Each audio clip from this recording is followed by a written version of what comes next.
Sony and the forthcoming PlayStation 5 have been quiet, slumbering and hiding in the wake of a growing Xbox brand. Speaking out at E3, XO, and the Game Awards about the new next-generation Xbox Series X. We know the PS5 will be powerful, future-ready, and super fast. But Sony has said little at the end of this year. And while Microsoft shouts from the rooftops, the sleeping giant that is the PlayStation is about to make a strong awakening. And this week, just after Christmas, the eyes are being opened.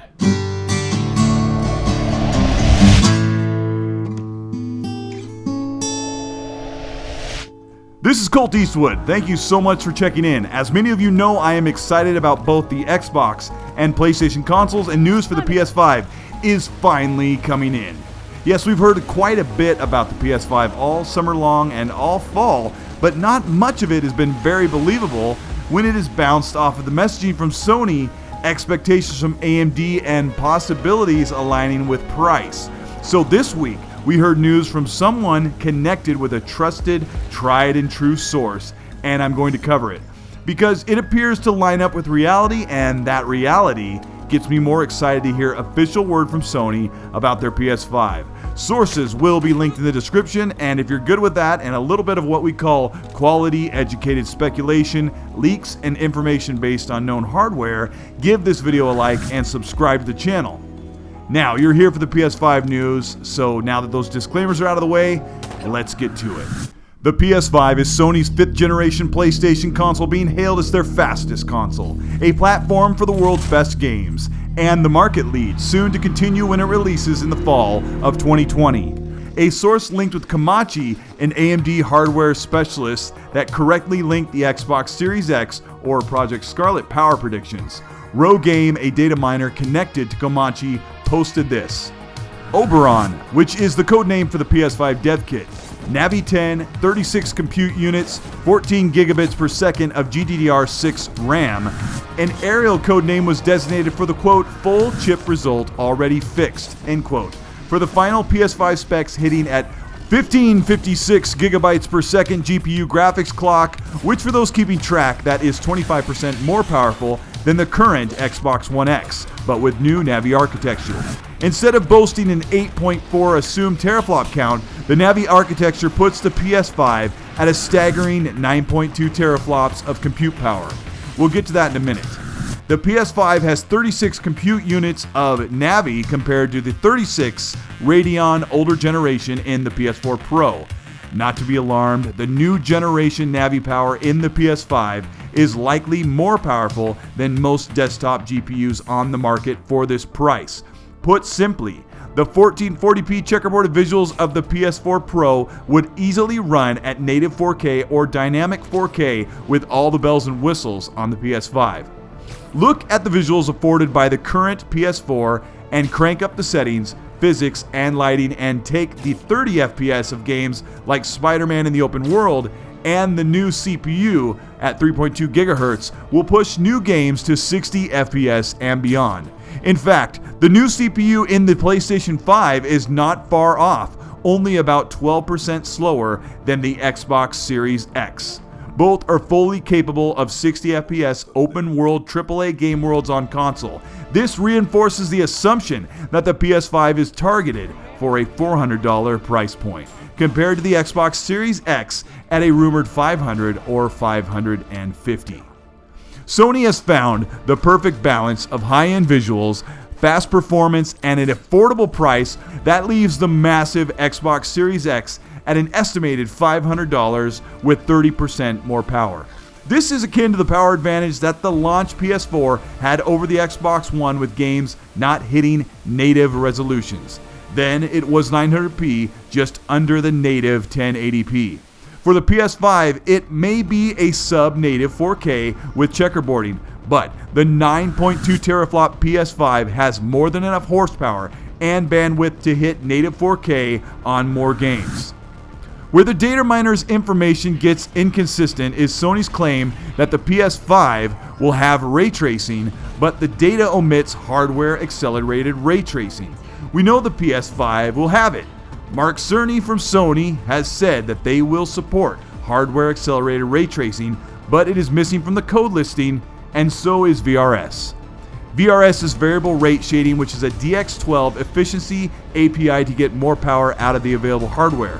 This was previously rumored to be proprietary to the Xbox Series X, but traces of VRS have been found even in the PSVR software implementation. So it would be safe to guess that VRS and ray tracing have made their way into the final pipeline for the PS5. It could also be possible that ray tracing could be a hybrid hardware and software-based solution, and Sony hasn't been forthright with that.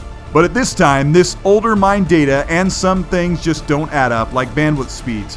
But Rogaine clarified that the teraflop target of 9.2 was the most accurate info from the leak. Albert Pinello, former hardware developer for the Xbox One X, weighed in on the hardware targets for AMD and next-generation consoles before he left Microsoft. He predicts the PS5 to target around 8 to 9 teraflops. So why should we believe that 9.2 teraflops when the rest of the scrub data is mixed in with the dev kits and retail targets? Twitter user Blue Negroho places the dev kit of the PS5 to 40 compute units and the retail PS5, the real one that we'll actually be able to buy, at 36 compute units. The PS4 Pro had 36 compute units, but this is Navi hardware, much more capable, and Blue puts the math with a 2.0 gigahertz clock count to 9.2 teraflops, which is in line with Navi 10 from AMD. This has proved to be disappointing for Sony fans and devastating for power-hungry Sony fanboys hoping that the PlayStation 5 will be the most powerful and have the most games. After all, the PS4 launched with less games, lower rated overall just behind the launch Xbox One the first couple of years, with the PS4 holding on to a 30% power advantage and a $100 price advantage.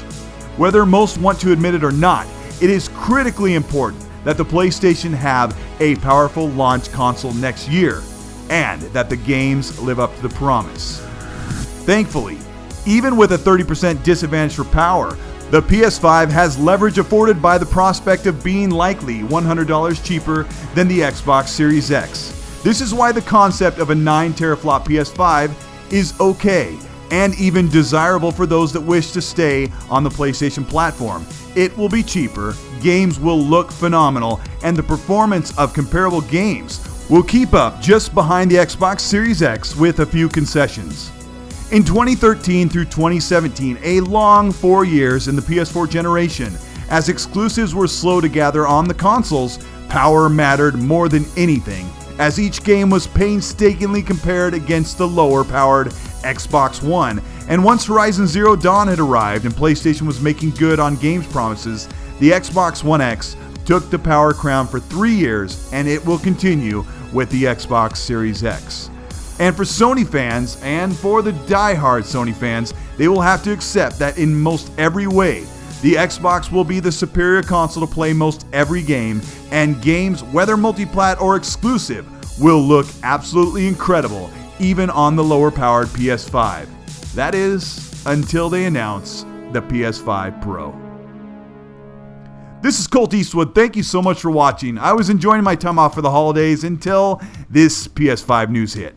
People have been asking me to report on the PS5 for a few months, but Sony has been absolutely silent. They were probably shocked that Microsoft struck first months before the PS5 would be announced. This week, I took an opportunity to record some of these PlayStation 4 exclusive games on my AverMedia 4K capture device on my PC. The AverMedia card costs as much as my PS4, and at this point, I'm personally rooting for the PS5 to hit that 9 teraflop target for two reasons.